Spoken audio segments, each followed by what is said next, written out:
Isa sa mga basic na pagkain na alam natin lahat. Ay, Hindi wagyu.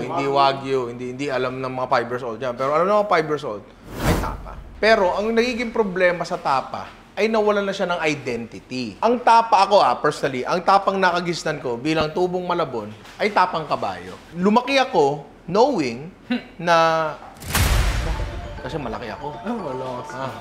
Uy, wala akong gout, ha? Tandaan mo. Yun nga, nawalan kasi ng identity ang tapa. Yun nga, tapa sa amin dati, kabayo. Tapos nalaman-laman ko na ang tapa pala, minsan ay baka. Nalaman ko lang yan siguro, parang college na ako, nung lumabas na ako sa tunay na mundo, eh. Bumili ka na ako ng tapsilog sa Parang, bakit, ba't hindi gumagano? Ba't parang hindi yoka ba? Ito na nalaman na parang, kahit ano pala, pwede itapa. Pero ano nga ba talaga ang tapa?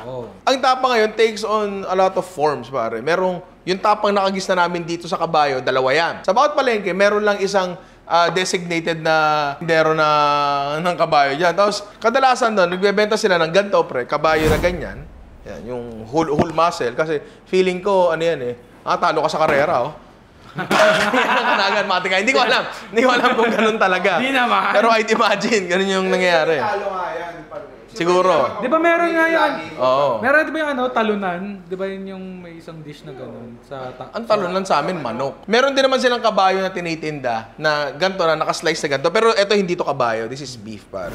Meron silang nakaslice na ganyan na maninipis. Tapos, aasnan lang nila. Tapos itutumpok lang nila. Tapos patong-patong yun. Patong-patong. Tapos makikita nyo doon yung asin nila, yung bowl ng asin nila, nagiging pink na. Dahil sa dugo. Tapos kumakatas yung kasi nagmamacerate nga yung yung karne dahil sa asin. Kumakatas siya dahil sa asin, tapos nagtutubig yun. Nakagisnang kung tapa ay yun, yung maalat na piniprito lang, at yung isa na niluluto ng tatay ko at nabibili rin namin sa ilang karindero dito, which is yung matamis. Itim na itim yung karne, malambot, tapos halos wala siyang sabaw, pero lunod siya sa mantika. Lunod talaga siya sa mantika. Tapos, yun nga, paglabas ko, nung college, na-expose ako sa tunay na mundo. Magkaiba pala ang Chinese at Japanese. Hindi ko alam dati yun. Legit yun, pre. Ewan ko, Ako hindi ko alam yun nung high school ako. Kaya ko lang nalaman yun kasi meron pala akong classmate na Chinese. Sa anak ko, hapon sila. Hindi ko talaga alam, pero sobrang bobong bata talaga ako noon. Pinati mo ng konnichiwa. Ay, hindi ko lalong hindi ko alam yung mga greetings sila. Pero honestly, doon lang ako na namula talaga. Sobrang bobong bata talaga ako dati. Tapos bukod sa pag-alam ko sa mga iba't ibang lahi sa mundo, nalaman ko rin may iba't ibang klaseng tapa pala. So kumain kami sa isang tapsilugan, yung tapa nila parang pinirito lang. Yung parang normal na tapa. Tapos, hindi nagtagal, lumabas na yung tapang parang giniling. Tapos, meron din naman dito dati sa Malabon, yung Kusina Luna, tapang hibla-hibla. Masarap yun. Gustong-gusto ko yun. So, ngayon, parang nawala. Nakalaglag pa yung camera, par. Nalaglag pa. So, ngayon, parang nawala na ng ibig sabihin ng tapa. So, balik tayo. Ano ba ang ibig sabihin ng tapa? Meron pa nag-i-exist na word sa ating lexicon, which is tinapa. Ang tinapa ay to smoke. So, tinapa. Kasi, ganito yan eh.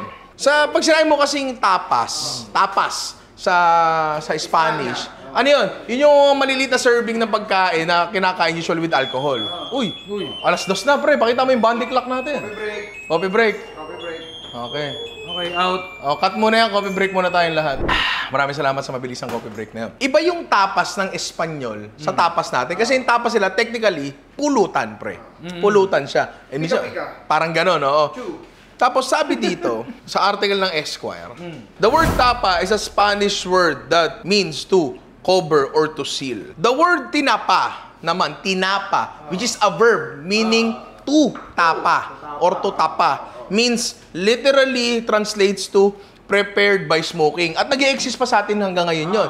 Yung isda nga na tinapa. So ngayon, iniisip ko. Kasi ang turo sa akin dati na isang prof ko sa culinary school, ang traditional na tapa daw ay sun-dried. So bakit mo isa-sun-dried yung isang bagay? Translate natin yan sa isda. Bakit mo ibibilad sa araw ang isang isda or ang isang gulay, sun-dried tomatoes, to preserve it? Diba? Kailangan natin ma-preserve. So basically, siguro hinuhulaan ko lang to. Siguro ngayon. Ang original na tapa ay ginawa to be preserved. Ngayon, alam natin na ang smoking ay ang isa sa mga pinakaunang forms of food preservation kasi anything that is smoked, pare, namamatay ang bacteria diyan, mas tumatagal siya. Diba? Hindi sinaunang form of food preservation ng asin kasi nahihirapan tayo before na mag-cultivate ng asin. Kahit nakapaligid ng dagat, ito ka long while bago natin ma-develop paano mag-harvest ng asin mula sa dagat, diba? So, ang una-una talagang food preservation ay smoking or siguro baka mas nauna pa, ang sun-drying. Baka mas nauna yan. So, yun yung dalawang gagawin natin ngayon. Iso-smoke natin, yung isa sun-dried natin, may araw pa ba? Wala Mukhang wala ng araw, Uulan. mukhang uulan, di ba? Try pa rin natin. Medyo gawa na natin ang parang para madry siya ng konti. Tapos, yung isa, etong kabayo, ay gagawin natin yung modern tapa. Ngayon, paano kaya nag-transition yung old school tapa to the contemporary tapa na ganito na? Siguro kasi hindi na natin kailangan masyado mag-preserve ng pagkain kasi andyan na ang ref. Andyan na ang mga freezer. Siguro parang nangyari ngayon, pwede na nating isantabi yung mga ganong methods. Let's leave it to traditional lang kasi meron na tayong mga modern technology eh. Pero syempre, kailangan pa rin natin balikan every now and then. Simulan na natin yung ating sun-dried tapa. Ito, sinunod ko kung paano bumili ng karne ang nanay ko sa palengke. Manong, anong tinitinda mo? Baka tinitinda mo. Kasi magluluto kasi ako ng tapa. Bigyan mo ako ng 2 kilong malambot pang tapa. Malambot. Matapang. Yan. So, gano'n ang typical na nangyayari sa palengke. Hindi mo sasabihin na, "Hey, mister, can I get 2 kilos of sirloin?" Hindi gano'n. Bahala na yung butcher magbigay sa'yo. Sabihin mo sa kanya yung purpose at ibibigay niya sa'yo yung cut para sa'yo. So, kung hindi maganda yung relationship niyo sa butcher, ang ibibigay sa'yo, yung karning hindi niya mabenta. So, kailangan maganda yung relationship niyo with your butcher. So, ngayon, sabi ko dun sa pinagbila sa palengke, balambot, pantapa, pinakamanipis. Yun yung mga instructions ko sa kanya. So, eto yung nakuha natin. Kung anong part to, hindi ko na alam yan. Basta Magtitiwala nagbigay siya. tayo. Oo. So ngayon, kailangan natin ito. Kanina ko pahawak to. Kanina ko gustong ihampas. So, Mjolnir. Si Thor. Yes, tama. So, kailangan na natin pukpukin to. Anong tawag dyan? Hitting it with a hammer. Yun po ba yung tamang sagot? Tenderizing ang tamang sagot. Yeah. Bakit tenderizing? Kasi tinetenderize natin siya by basically pre-chewing the meat. Pinapanguya mo na sa iba yung karne. Para pag nguya mo, medyo may pre-game na siya. Pre may ano na siya. Malambot na siya. bakit? Diba? Hindi mo nalang kuyain. Beriyaki yun. Itsura ko na nga lang, kadiri pas, may kita nyo pa akong ngumuya ng hilaw na karne, di ba? Hindi, pogi yan eh. Pogi ako. Diba? Pogi ako. Pangit. Pwede bang iba natin yun sa workplace? Yung salitang yun? Uy, nagbaban ng free speech ay diktador. Oo. Diktador. Hindi. Lang. Palu-paluin lang muna natin to. Tapos balikan nyo ako dito mamaya kapag ako'y natapos na.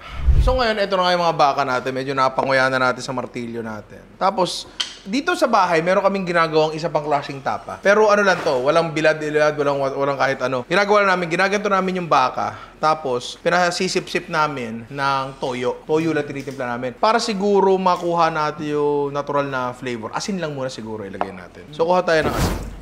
Medyo mas maraming asin than the usual ha. Kasi tandaan nyo, this is for preservation. Ngayon, hindi natin isasagad yung sun-drying nito. Kasi merong merong isang modern idea pag-handle ng pagkain which is HACCP, yung Hazard and Hazardous Critical Control Point. Bawal mong i-expose ang karne sa temperature danger zone nang lalampas sa 4 na oras. Oo. So ngayon, isa-sun-dry natin to. Medyo matagal, ma-maximize natin yung araw, sun-dry and air-dry, di ba? Kasi mag-propagate na ang bacteria doon, di ba? Magiging unsafe to eat na siya. Pero alam naman natin, pre, na hindi masyado nasusunod yun, lalo sa palengke. Di ba?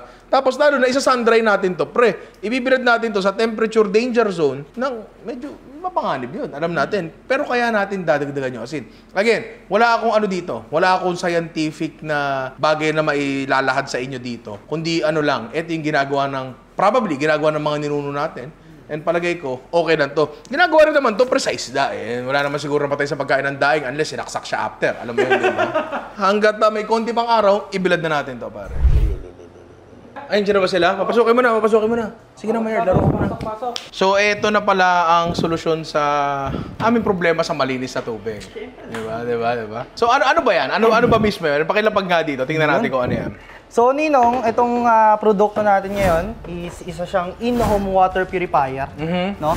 So usually, kapag tayo kumukuha ng safe drinking water, nagpapa-deliver pa tayo. Tama. Teka, ano pangalan nito? Ito po yung UR3140 natin, and then ito naman po yung Marvella UV natin. Yes, mula sa Pure It. Yun. Pare, di ba? So kuya, pwede mo bang ipaliwanag sa amin kung ano ba talaga to? Ito, standalone to, no? Yes. Ito, dito. Yan, okay. Sige, paliwanag mo sa amin. So Ninong, itong Marvella UV natin, so in-home water purifier.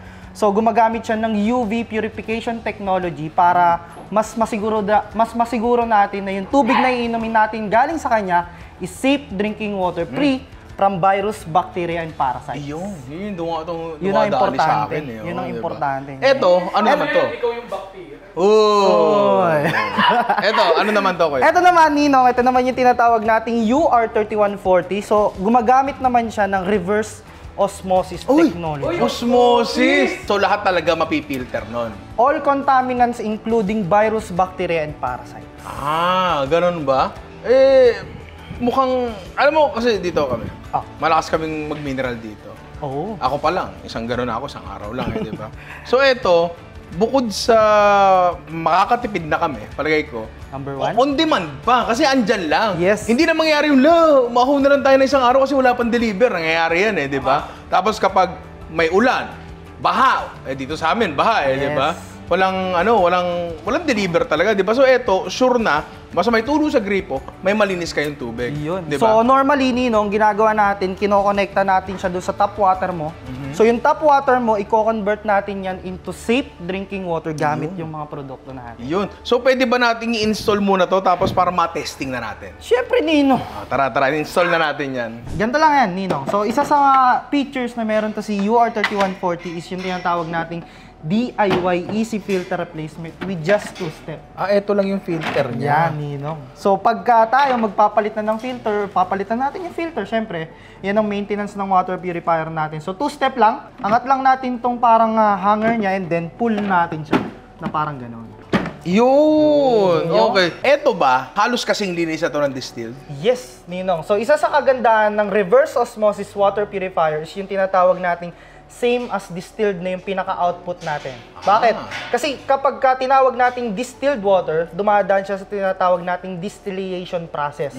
While si reverse osmosis, gumagamit siya ng physical filtration. At tapos na mag-install sila, Kuya, inabot kami ng 1.5 hours para sa 2 unit. Pero pag kayo, nasa more or less 1 oras lang yan. Yes. Diba? Eto lang yan, paro. Diba? Napaka-slick. Rekta na yan, Ang sarap. Yan, pare. Kita nyo yung dalawang yan. Pwede nyong ilayo mula sa sink nyo. Usually kasi, di ba, mayroong mga space sa ilalim. Pwede nyong ilagay yan doon. Ito, sa loob. Pasok tayo sa loob. Tingnan natin. Ito siya, pre, Ngayon, para lang mas maniwala kayo, pare, meron tayong 2 testing na gagawin. Ulitin ko lang ito yung mula sa top natin, ito yung mula sa Pure Eat natin. Kuya, ano ang test na gagawin natin? Yan. So, ngayon, magkakandak tayo ng water electrolyzer testing po. Itetest po natin yung tubig. Gamit po itong device na to, water electrolyzer, na kung saan kapag tinest natin to, Pure Eat water versus tap water is lalabas po yung mga contaminants niya. Ibababa lang po natin tong unit dito sa dalawang water samples po natin. So, Pure Eat versus tap water. So, bali yun po yung ayun po yung electrolyzing po na nagaganap. So, ngayon po, nagkakaroon po ng change of electrons dun sa tubig natin. Kitang-kita, So, ito po yung tap water natin. Tapos, ito po yung reverse osmosis water natin o yung UR3140 natin ng Pure Eat. So, makikita po natin yung difference po ng Pure Eat water, which is yung UR3140 natin, and then yung tap water natin. Kuha ulit tayo ng tubig dito sa ating Pure Eat, pare. Ito ang ating Pure Eat, ito ang ating tap water. Anong test yung gagawin natin, sir? Yan. So, dito naman, Nino, ang gagawin naman nating testing is yung TDS or yung Total Dissolved Solids po yung tetest natin. So, dito check po natin kung ilang minerals pa po or contaminants meron pa po yung tubig natin. Dapat 500 below po yung makukuha natin. Pure Eat natin sa UR3140 natin. So, kapag tinest po natin, 4 ppm lang po. 4 ppm. Napakalinis nun, Then, hold lang po natin. Yan. So, 67 ppm pa po. 67. So, malaki talaga yung So, napipilter niya. Yes. So, bali ang nangyari dyan, Ninong, from tap water na 67, binabaho natin hanggang 4 ppm po yung tubig natin. Siguro kami, hindi na kami problema paglabas-labas kasi siyempre hindi kami masyadong lalabas. Oo, Lagi kami nagtatae, pre. Tama yan.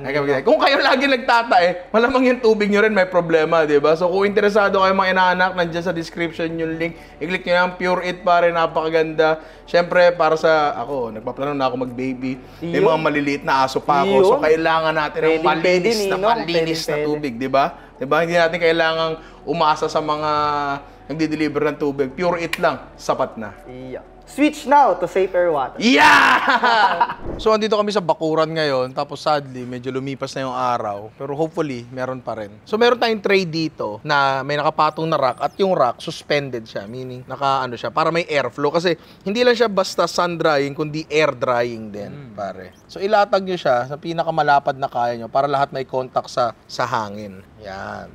Tapos, George, pwede pumarito ka kasi malansa na ang aking kamay. Ito mga helicopter na to, ano to, kontralangaw lang talaga to. Kontralangaw lang yan. Kasi mahirap na malangawan yung ano natin, yung karne natin, di ba? Pwede yung takpan ng kulambo, kaso wala kami. Wala kami. Ito effective to. Ngayon, George, pati yung dalawa electric pa natin, pakibuksan. Sagad mo. 100% mo. Itaguro mo. Ito mga electric pa naman na to, ay again, mas mag-circulate lang yung hangin and mas mag-dry lang siya. Ngayon, hindi ko alam kung makukuha natin yung tamang dryness na hinahanap natin. Pero ang gusto natin ang gusto natin ng konti dito, medyo mag-deepen yung kulay ng konti. Medyo mag-darken yung kulay ng konti, meaning mas nag-dehydrate na siya. So hindi ko alam kung hanggang anong oras namin ibibilad to dito. Siguro isagad na natin kasi wala nang araw pa rin, di ba? Isagad na natin lahat. So sisilipin namin every now and then kung pinagpipestahan na ng Aso. nga pala. Safe yan, epas yung mga aso natin. Pero tingnan natin kung nilalangaw. Sana hindi, pare. So doon na tayo sa loob, isalang natin yung smoke natin. So andito na naman tayo sa ating, kung tawagin namin ay smoking area, pare. Kasi dito tayo nag-smoke ng mga karne, pare. Illegal. Oh, dito lang yan sa labas ng kusina natin. So ngayon, ito na yung beef natin na again, napalo rin yan. Kaya natin na asin. Again, medyo mas marami kaysa sa pangkaraniwang ano. Uy, Mayard, do not eat the coals. Mayard! Mayard! Namutakin na rin natin yan. Tulad nung kanina rin. Kung kailangan magdagdag ng asin, sige, magdagdag lang kayo ng asin. Ang tapa, maalat talaga eh, di ba? Alam naman natin. Kaya masarap sa kanin yan eh. Kaya okay lang magdagdag ng maraming asin. Tapos, smoker natin, nakahanda na. Pero wala pa siyang ano. May temperature na siya, pre. At may tubig na yung thermometer namin.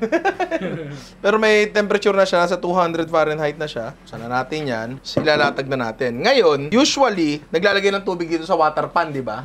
Pero hindi tayo maglalagay ng tubig ngayon. Kasi gusto nga nating madry to kahit papano. So, latag-latag lang natin yan dyan. Kasi ito talaga to smoke, to tapa, di ba? Ano tama na? So, makakatulong po dito kung hindi pa masyadong malaki tiyan nyo. So, sarado natin yan. Tapos eto, pwede nating kargahan to ng kahoy natin. Again, sampalok wood pa rin to. Sorry, sampalok. Santol wood pala. Ayan, lagay na natin yan dyan. Tapos hintayin lang natin. Umusok siya kasi baka mamaya hindi ma-smoke eh. So ayan, medyo umuusok-usok na siya. Hayaan na lang natin yan dyan. Pero eto gagawin natin. I-close natin yung vents natin. Parehas, lalo yun nandito sa baba. Pangalawa, gusto natin medyo mababa lang yung temperature niya. Pero lagyan pa rin natin ng konti para masigurado lang natin na merong airflow mula sa cold box papunta dito.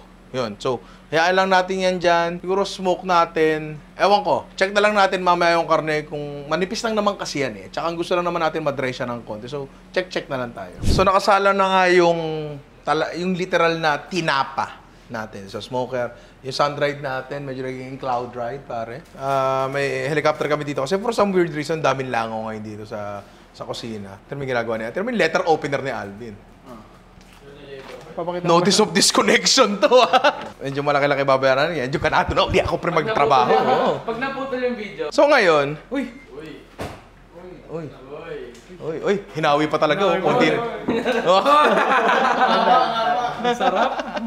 So ngayon, doon na tayo sa ating braised. Ito yung tapa na ginagawa ng aking tatay. Ito yung niluluto ng tatay ko. And palagay ko, malayo na to sa totoong identity ng tapang kabayo. And yes, kabayo to. Paano malalaman kabayo? Sabi ni George, pakinggan nyo. Ngayon. So ako yung corny. Hindi, si George yung ko. Si George. Oo, si George. Okay. Mainit ang ulo mo eh. Ako mainit ulo ko? Mahal na kuryente. Hindi mainit ulo ko. Ay. Hindi mainit ulo ko. Sumay ka magbayad kuryente. Siwain lang natin kahit pa ganyan-ganyan lang. Siguro kayo na bahala kung anong klaseng hiwa yung gusto nyo. Basta ang importante siguro, kahit papano, medyo pantay-pantay. Isa rin yun. Eh, may nakita rin akong timpla neto. Hiwa na ganito. Ang ginamit nilang cut, yung parang cut kanina, yung maninipis, tapos in-strips lang nila. Pwede rin yun. Pero ito, adhering to the childhood. Yung kabayo, meron siyang particular na amoy. Yung amoy niya, para siyang maanggo pero hindi. Mahirap ipaliwanag eh. Pero para siyang amoy maalat na, parang laway mo, ganon. Dito sa Malabon, considered ba na exotic ang kabayo? Hindi naman, di ba? Sa Malabon yan, Sa Malabon, hindi. Pero sa iba, parang nagtataka sila na, hala, kumakain ka ng kabayo? Ang hindi ko maintindihan, bakit prominente ang pagkain ng kabayo sa Malabon, puro tayo baha dito. Siguro nung araw, yung mga lowered na Mio, hindi nakakadaan, kaya mga kabayo yung, kabayo yung ginagamit sa baha. Papapasba si Bonifacio ng gulo, kabayo gamit nila. Sa bagay, kasi mahal NMAX na, no? Alam ko may nabasa na ako dati sa yung sa may group ako sinalihan sa Facebook, yung historical Malabon something. Meron pakita ko sa inyo mamaya. 'Di ba pre, may ganon. Nakalimutan ko pero alam ko may nagpaliwanag. ang punto ko dito, may nakasagot na noon. Hindi ko lang maalala yung sagot. Kaya kung ikaw na nanonood, naaalala mo, pakisabi sa comment kasi malaking tulong yan sa pagtulog ko sa gabi. Tawag kaya nila sa akin dito, Mr. 2%. Kasi 2% lang daw na sinasabi ko yung totoo. Hawk na. Ayun, yun ang totoo.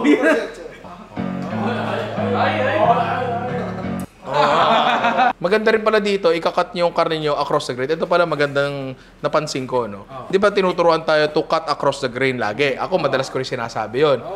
Pero kapag bibigyan ka ng tapa sa palengke, madalas along the grain. Ewan ko napuna ko yun. Punahin nyo yung break. Mga taga Malabon, punta kayo sa mga... Pag sinabing across, laban. Laban, oo. Along, sasabayan mo yung iwan. Halika dito. Nahiwa ko na kasi lahat hindi ko na ma-demo Hibla-hibla ng karne, alam mo naman yon. Ito na lang, yan, maraming hibla. Pag sinabi mong across the grain, ganyan. Oo, puputulin mo yung hibla. Ngayon ang mangyayari niyan, kunyari, ito yung karne, no? Pinutol mo to. Pag ginuya mo yan, ang matatanggal, mga maliliit na hibla. Kapag kinat mo siya along the grain, Sumabay ka. oo, sumabay ka sa grain, kapag kinagat mo siya, ang haba ng grades, so mas ngunguya ka ng ngunguya. Parang sa nilaga. Parang, hindi, malalaki naman kasi, parang corned beef, pero malalaki naman kasi hiwa sa nilaga. Ngayon, lulutuin na natin to. Ang gamit natin dito ay yung traditional na nakawali, yung pambahay. Kasi ito yung gamit ng tatay ko o gamit ng karaniwan sa atin. Andito yung wok ko, nakahanda. Pero mas pinili ko to kasi, again, ito nga yung traditional na gamit. Plus, medyo mas makapal ng konti ito. So, yung heat distribution nito, medyo mas even ang konti. May iwasan nating masunog yung karne natin. Kasi matapos natin pakuluan to, patutuyuin din natin siya. Yan. Lagay na natin yung kabayo natin dyan. Usually, kapag gumagamit ng gantong kawali, naninikit. So, ang gagawin nyo lang, painitin nyo mabuti bago nyo lagyan na mantika. Kasi na natin kung may maninikit. Kasi kanto may nanikit, barbero ko. Diba? Sandok natin konti na ng uling na pre. So, medyo nagisa na natin mabuti. Naubos na yung tubig niya, yung natural na katas niya. Mantika na lang yung natira. Actually, nagdagdag ako ng konting mantika dito, which is okay lang naman. Ngayon, lagyan na natin ng aromatics niya. Spices ba? Star anise. Optional. Lahat ng spices na to, optional lang. Dahon ng laurel. Kasi pwede nyo lutuin to ng lang asin asukal lang. Pwede yun. Sa restaurant kasi dati, meron kaming, bago ko ituloy yan, paminta muna tayo. Explain ko muna yung sasabihin ko sa paminta. Dati pamintang buo nilalagay ko. Minsan kasi, pag naluto siya sobra, medyo naghihibla-hibla ng konti. Ang hirap na piliin ng pamintang buo. Mahirap na. Sprite, Bin. Tama yun, di ba? Sprite ang pinaluto. Ang ginagamit talaga dito ng mga tatay, very adamant sila na yun yung gamitin. Ngayon, Sprite! yon, ganon. Napansin ko kasi meron kaming ganito sa restaurant dati. Niluluto namin siya nang may tamis na sa umpisa pa lang para nga naman pumasok yung tamis sa loob, di ba? Ang nagiging problema, medyo kailangan mo siyang tutukan. Kasi masusunog yung asukal, halo ka ng halo. Sayang yung isang kusinero na nagbabantay lang na halo lang ng halo. Ngayon, ang ginawa namin eventually sa restaurant, sa huli na kami naglalagay ng tamis. Parang exterior na lang siya, parang coating na lang siya. Na okay din naman siya. So ngayon, kaya hindi ako maglalagay dito ng Sprite. Kasi kailangan mo munang i-evaporate yon para makuha mo yung tamis niya, yung flavor niya, di ba? So medyo antagal nun. Tapos minsan nabibitin pa rin, dadagdag pa rin ako ng asukal. So may asukal ka na sa umpisa, masusunog, hindi pwede yung Sprite. Ngayon, bawang para tubig. So ngayon, wala na tayo ibang kailangan gawin kundi Magtanggal ng sapatos. kasampilungin kita. So ngayon, pwede kayo maglagay ng kahit anong toyong gusto nyo dito. Gusto nyo, toyo ng... Wala. Matapang ka ngayon. Hindi. Sabi, isang patak lang. Sabi sa'yo. Patak lang, iiyak. Iiyak ka doon. So, tumitibay ka ngayon, ha? Sumilip lang. Hindi na nga nanonood ng vlog ko yun Kasi kasama niya na ako araw-araw. Nabawasan ka ba na isang... Nabukasan pa ako ng isang viewer. Ang ilalagay natin dito ay dark soy sauce. Yan. Yung dark soy sauce, malapot siya na to. Yun, nakita nyo naman. Tsaka ito pa, very tatay. Tinan mo. Kinakanaw. Very tatay yan. Kakasya, hindi. Kasha. Sobra.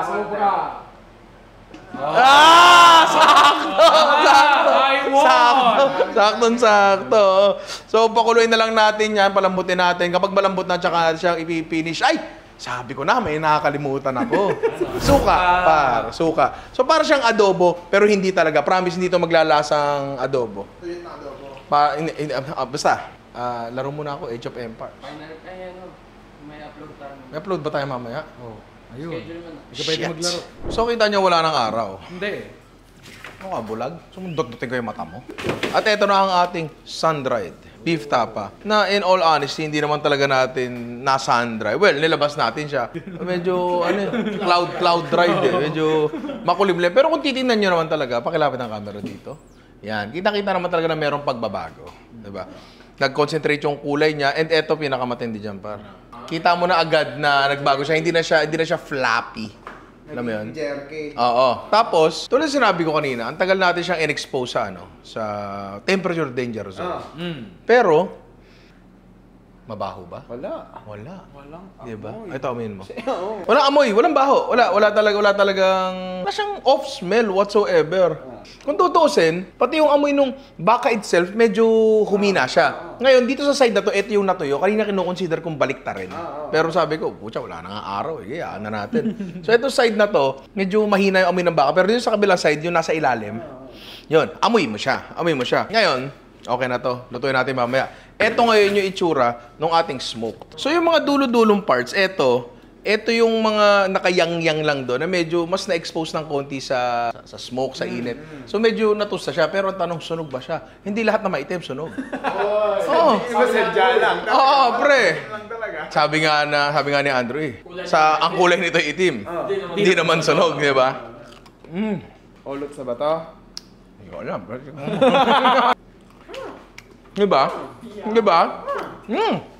Luto siya. Pero honestly, hindi naman talaga, piling ko luto na talaga to. Itong side na to, natakpan siguro to, natabunan, kaya hindi masyado na-expose sa smoke. Pero ito yung ideal, tingin ko. Parang may ikot-bacon.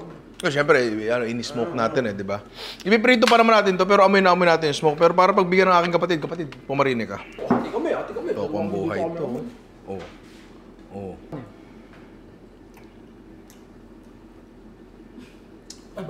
Actually, ito meron dito yung fat. Uy. Inamin ko na nga, tinutok mo ba? Masarap siya. Pero feeling ko, mas lalabas yung lasa nito pag pinirito natin siya mamaya. Ngayon, ito yung yoka ba natin? Bot malam na siya, pero ngayon ang kailangan natin gawin sa kanya ay asukalan, tapos ituyuin pa natin ng konti. So lakasan lang natin yung apoy niyan. Huwag kayo magugulat sa dami ng asukal na ilalagay natin dito. Wala pa akong nilalagay. Sorry. Huwag kayong magugulat sa ilalagay kong dami ng asukal In dito. advance ko na yung gulat para. In advance mo na. Diba? Kita, hindi na nagulat. Diba? So ngayon, ang gusto natin mangyari dyan is agad-agad kumintab, diba? Makinang-kinang na siya, diba? Kumikinang-kinang. Oo, kumikinang-kinang na siya. So tutuyuin lang natin to hanggang kuminang. Ngayon, doon sa sinasabi kong binibili ni Papa na tapang kabayo na talagang mamantika, yung mantika niya malinaw. Alam mo kung gaano kalinaw? Parang malinaw na nasa bote. So feeling ko, pagkaluto, binubuhusan lang talaga ng mantika, no? Pang shine. Oo, ganun yung feeling ko. Hindi ko na gagawin dito yon kasi parang wala naman siguro siyang point. Basta dito, i-reduce na natin ito pakinang medyo kekendihin natin ng konti. So, ewan ko, kung gusto yung gawin, wala namang problema, di ba? Pero ako, eto na lang. So, tuyuin lang natin to, tapos tikman natin mamaya, tapos okay na to. Eto na par.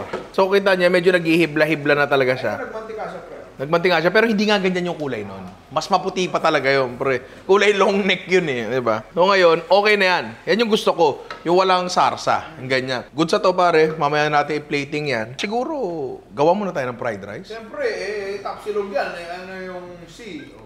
Taplog lang. Hindi, bayari ng SM. Si Topsy. Etong kanin namin, specific to pang fried rice ha. Talagang nagpabili kami ng bigas sa pang fried rice. Garlic chips. Oo. Lalaki pa pang manihan yan sa fried rice. Tornado!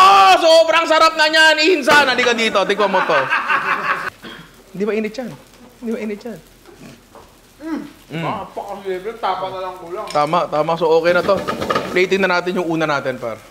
Nanap ko yung camera dito. Napakasarap ng fried rice natin, pare. Uncle Wojo would be proud, pare. Absolute sa'yo. Nakakaitlog, pre. Teka lang. Si pa lang yan. Ikaw yung manliligaw ng anak ko ah. Ang ginagawa mo rito? Bibili ako, susuporta ko yung business. Ba't di ba nabigyan ng pera? Di po ganun gumagana ang mundo eh. Kaya bad shot ka sa akin eh. Hirap sa'yo eh. Papa mo na ako eh. Papa mo na ako eh. Napakaganda niyan. Sarap ang ano mo, Betamax mo. Kung kakain parehas ah. Wala pa tayong shoot ngayon. Eto lang. Pag kayo nakita akong kumain. Bawal mag-init sa rep, pare. Ito yung mga pagkain na sa totoo lang, sobrang hirap videohan, picturean. Pero pag nakain mo, ang sarap. Parang ako, masakit sa mata, pero pag natikman mo, O ngayon, alam mo ba't di pa ako nagluluto ng itlog? Kasi tatanungin kita, anong itlog gusto mo? Ayun, malasado. Malasado. Hindi pwede, scrambled lang ginagawa namin dito. Scrambled eggs. sorry. Ito na yung paborito kong paraan ng pagluluto ng itlog. Kasi itlog natin. Alisin mo yan, pangit yan. Bakit ikaw, hindi ka umalis dyan? It is the declaration of war. Grabe si Ami, di mga binubulong sa akin, no? Tira mo ako, mukhang tatag-tatag ko, no? Kahit anong marinig ko kanya, okay lang. Pero sasaktan din ako. Bakit kayo ng pangit? Bakit daw ako, be? Sige natin ang scene, ah. Gusto kong paraan ng pagluluto ng itlog ngayon. Gusto mo ba medyo crispy yung edges para maangas? Kasi paborito ng Erwan yun eh. Gusto mo yun? Par. Di ba? Ano gusto mong, ano to? Gusto mo ba na... Suka pa sa Hindi, atsara masarap dyan. Masarap yan. Par, at eto na ang ating tapang kabayo. Contemporary take on the, the modern tapa, di ba? So siguro tikman na muna natin to bago natin anuhin yung iba kasi gusto mo ba? Sabay-sabay na? Hindi, tikman na natin. Then, mag-decision na namin na ano na lang, sabay-sabay na lang, di ba? Dito na rin ako magluluto ng tapa kasi flash fry lang naman yun eh, di ba? Ano ganyan? Di ba pinalo-palo natin siya kanina? Palu-paluin kita, lalambot ka rin eh. Parte rin nyo yan, no? Ang inay! Okay na ba yung kanin na yan sa'yo? Diba? Parang ang sarap na ito, oh. Parang lang, di natin sure. Ayoko mag-ibayabang masyado.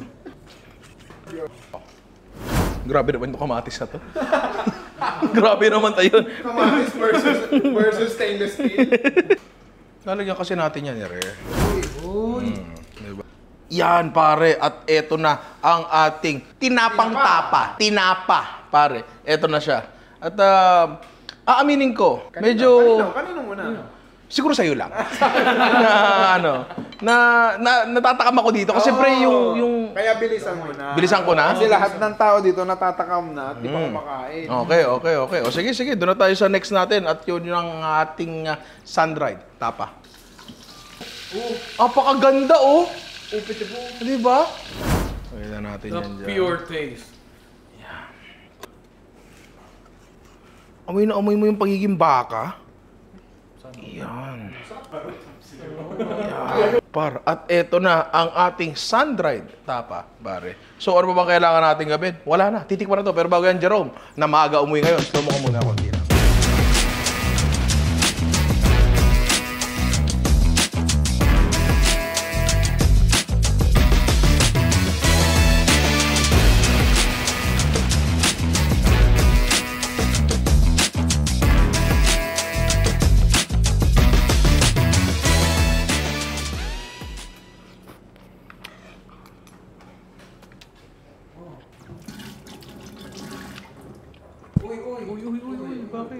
Gusto lang magpasalamat sa Panginoon at pinaranas na ako ng gantong kasarap na pagkakataon sa buhay ko. Pare. Baka, asin, at araw. Yun lang, pare. Pero it is stabbingly good. Saksakan ng sarap. Ang weird nito, ha? Samantingin mo lang na dito. Ulam. Hindi ba ako yun? Kanin. Kamatis. Kamatis. Itlog. Yang brown.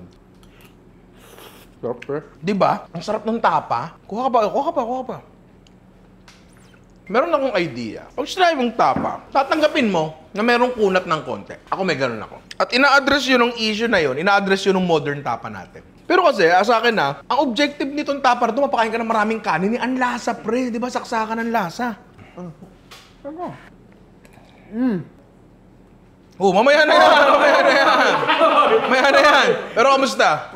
Okay, di ba? De par, masarap siya. Pero wait lang. Ito kasing sumunod, yung smoke natin, essentially dapat ganoon din siya, pero meron lang addition ng smoky element. Tignan mo, pre, oh. Tignan mo, mamingmik yung hiwa. Ayun, oh, di ba? Kita mo ba? Amoy na amoy mo yung smokiness niya. May kanin ba? Marami. Uy! Pigilan mo! Salita ka na, may spill ka dyan eh! Sir! May spill ka dyan eh! Sir, wala na plastic ka, sir.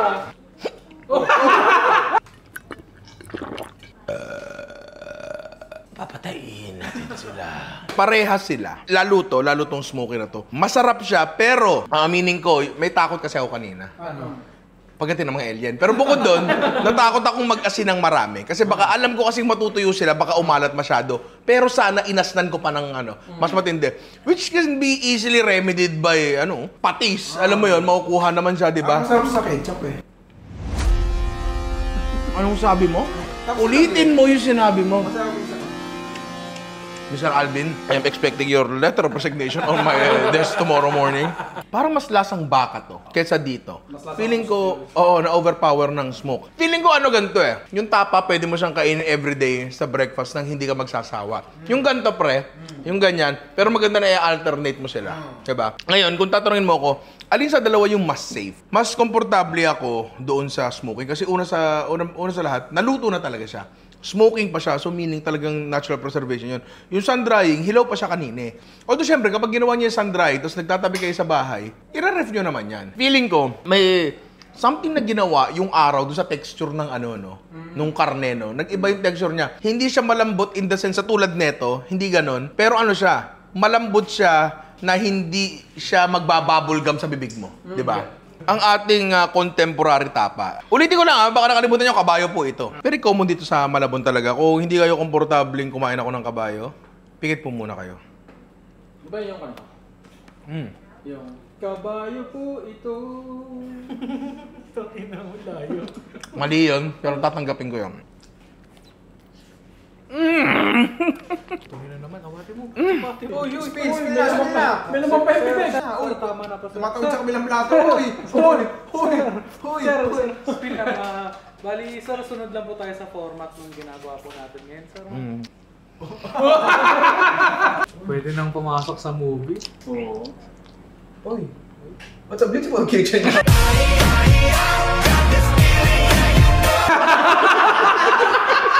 Pakiusap, huwag ka magpapatawa sa taong punong-puno yung bibig, pre. Ang dami lumipad kanina. Pre, yung kahanin mo, hindi pumasok sa baga ako, pre. Hindi, pero eto. Ano ang lasa ng kabayo? Kapag niluto mo siya na ganito, lasa na lang siyang Karne lang. baka. Mas matigas ang kabayo kasi feeling ko hindi na naibibigay sa mga consumers yung malambot na part. Kasi ang gusto natin, nung pinabili ko to, alam mong instructions ko, kabayo, malited, pangtapa, buo. So, hindi ko sinabi na kalitiran. Tulad na bumibili tayong baka. Hindi ko sinabing kalitiran, hindi ko sinabing kenchi. Kasi sa kabayo, pagka namili-mili ka pa ng parts, baka wala ka nang mabili. Ito yung tapang kinalakahan ko na. Nandun na sa modern era na pagiging tapa. Pero every now and then, you find a special friend. Pero nakakatikim ka rin ng ganito, pare. May natutunan ba ako dito? Ako personally, yung pag-sundry ng tapa, alam kong ginagawa yan. Pero for the longest time, di ko talaga siya ginawa. Kasi takot ako I-expose mo yung baka dyan na nakabilad sa araw. Sabi nga nung kabataan ko, pre, uy, ba't may pook na dumadaan sa camera? Saan galing yun? Sabi nga nung kabataan ako, pag kumain ka daw ng kahit anong binilad, sasakit daw tiyan mo. Oo, di ba? Oo. arawan na yan. Oo. Yung tiyan ko sakit ngayon pero hindi dahil sa araw, sa puno, pare. So hindi ko siya ginagawa talaga, pero ngayon, feeling ko gagawin ko na siya kasi ang dali niya, ang sarap niya. Actually, ito nga wala pa ang araw pero ang ganda ng result di ba? I urge you to try yung binilad na baka. Bakit? Kasi wala kayong ibang kailangan. Lahat ng kailangan nyo, nandiyan na. Gumamit kami ng tray. Pero kayo, pwede kayong gumamit ng bilao lang. Bilao lang talaga. Feeling ko, bilao. Hindi. Yung bilao ng Pansit Malabon ng Maylin, plastic yung bilao nila Tama, di ba? Plastic yung bilao nyo?